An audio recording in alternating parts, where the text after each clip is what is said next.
দুই স্বভাবের মেয়েদের সাথে রিলেশন করবেন ঠিক আছে, কিন্তু ভালোবাসতে যাবেন না। দেখেন মশাই, আপনি যদি মোবাইলের প্যাটার্ন লক ভুলে যান সেটাও মেনে নেওয়ার মতো, যদি ফেসবুকের পাসওয়ার্ড ভুলে যান সেটাও মেনে নেওয়ার মতো, যদি আপনার এক্সামের ডেট ভুলে যান সেটাও মেনে নেওয়ার মতো, কিন্তু প্লিজ জীবনে কখনোই এই একটি কথা ভুলবেন না, সেটা হলো সব মেয়ে রিলেশন করার যোগ্য, কিন্তু সব মেয়েই ভালোবাসার যোগ্য না। আশেপাশে, ছিনজি বাসে, রাস্তাঘাটে, শপিং মলে, মার্কেটে, মেলা অনুষ্ঠানে, ফেসবুক, ইনস্টাগ্রামে, যেখানেই হোক, যে কোনো মেয়ে হোক, মেয়ে খারাপ হোক ভালো হোক যা মন চাই হোক, মেয়ে আপনার সাথে রিলেশন করার আগ্রহ দেখাচ্ছে, ব্যাস চোখ বন্ধ করে রিলেশন করতে ঝাঁপিয়ে পড়েন, নো প্রবলেম। কিন্তু প্রসঙ্গ যখন ভালোবাসার, তখন মাম্মা আপনাকে অবশ্যই ভেবে চিন্তে সিদ্ধান্ত নিতে হবে। এখানে আপনাকে আপনার কোমরের নিচতলা দিয়ে ভাবলে হবে না, এখানে আপনাকে আপনার গলার উপরতলা দিয়ে ভাবতে হবে।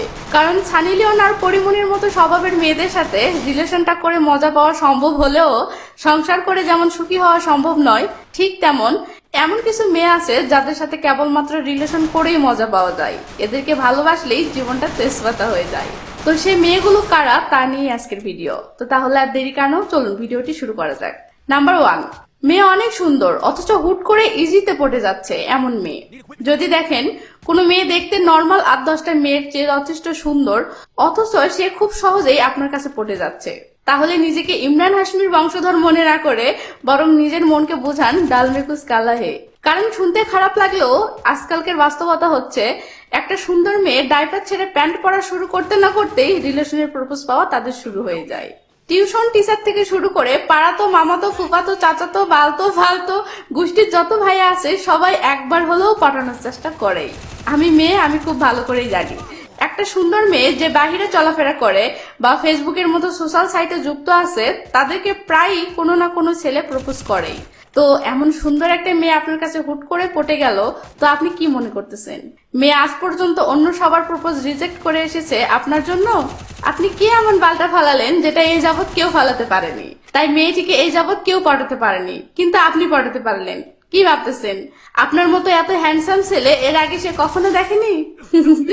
মাম্মা সাবধান, এমন মেয়ে রিলেশন করতে আগ্রহ দেখালে রিলেশন করেন, রাত জেগে জান জানু বাবু সোনা যা মন চাই করেন, কিন্তু ভুলেও এমন মেয়েদেরকে হুট করেই বা অল্প সময়েই মন থেকে ভালোবেসে ফেলবেন না, নয়তো এমন বাসটা খাবেন যে বের করতে গেলেও কলিজা ছিঁড়ে বের হয়ে আসবে।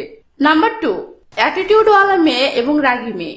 দেখেন মশাই, মেয়ে মানে তার একটু কম বেশি অ্যাটিটিউড থাকবেই, সে ছেলেদের সাথে একটু রাগী ভাব দেখাবেই, এটাকে খারাপ চোখে দেখার কিছু নাই, বা এতে যে সেই মেয়ে খারাপ সেটাও আমি বলছি না। কিন্তু আমার কথা হলো, মেয়েরা যখন কাউকে সত্যিকারের ভালোবেসে ফেলে তখন মেয়েরা সেই ছেলের কাছে দুর্বল হয়ে যায়, মেয়েরা তখন আর সেই ছেলের কাছে অ্যাটিটিউড বা ভাব দেখাতে পারে না, সেই ছেলের সাথে রাগী আচরণ করতে চাইলেও পারে না। তাই যদি দেখেন আপনি যে মেয়ের সাথে রিলেশন করতেছেন সেই মেয়ে আপনাকে অল টাইম সেই অ্যাটিটিউড দেখায়, কথায় কথায় আপনার উপর রাগ দেখায়, কোনো কিছুর ব্যাপারে আপনার কাছে নত হয় না, তাহলে মাম্মা এর পিছনে কাহিনী অনলি 2টা হতে পারে। কারণ নাম্বার 1, সে আপনার সাথে যতই ভালোবাসার অভিনয় করুক না কেন সে বাস্তবে আপনাকে এখনো বালদাও ভালোবাসে না। তাই এই মেয়ের সাথে রিলেশন করতেছেন, এনজয় মিনজয় যা করতেছেন করেন, এই মেয়েকে হুট করেই ভালোবাসতে যায় না, গরুর লাথি খেয়ে জীবন যাবে, দুধ দোয়াতে পারবেন না। কারণ নাম্বার 2, মেয়েটি বাস্তবেই অতিরিক্ত রাগী বা অতিরিক্ত অ্যাটিটিউডওয়ালি, সে কিছুতেই কারো কাছে নত হয় না, সেটা তার বাবা মা হোক বা বয়ফ্রেন্ড হোক বা যেই হোক, তাই সে আপনার সাথেও এমনটা করে। তাহলে আপনার জন্য আমার ফ্রিতে একটা উপদেশ হলো, রাগী মেয়েদের মন অনেক নরম হয়, রাগী মেয়েরা অনেক ভালোবাসতে জানে, এসব বালের কথাই ভুলিয়ে এসব মেয়েদেরকে হুট করে মন থেকে ভালোবাসতে যাবেন না।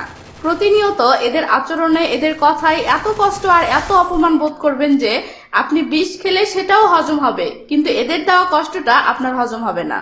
বিশেষ দ্রষ্টব্য, এই ভিডিওতে আমি কেবলমাত্র আমার নিজস্ব মতামত দিয়েছি, আমার কথাই যে ঠিক বা আমার কথাই যে আপনাকে মানতে হবে এমন কোনো আইন বাংলাদেশের সংবিধানে লেখা নাই। তবে হ্যাঁ, এই ভিডিওটিতে লাইক না দিয়ে চলে যাওয়ার সময় আপনি যদি হাতে নাতে ধরা খান তাহলে আপনার জরিমানা হতে পারে। আর ভিডিওটি কেমন লেগেছে সেটা কমেন্ট না করেই চলে গেলে গুন্ডা দিয়ে আপনাকে বাসা থেকে তুলে এনে গণধোলাই দেওয়া হতে পারে। তাই সাবধানে থাকবেন সবাই, বাই বাই।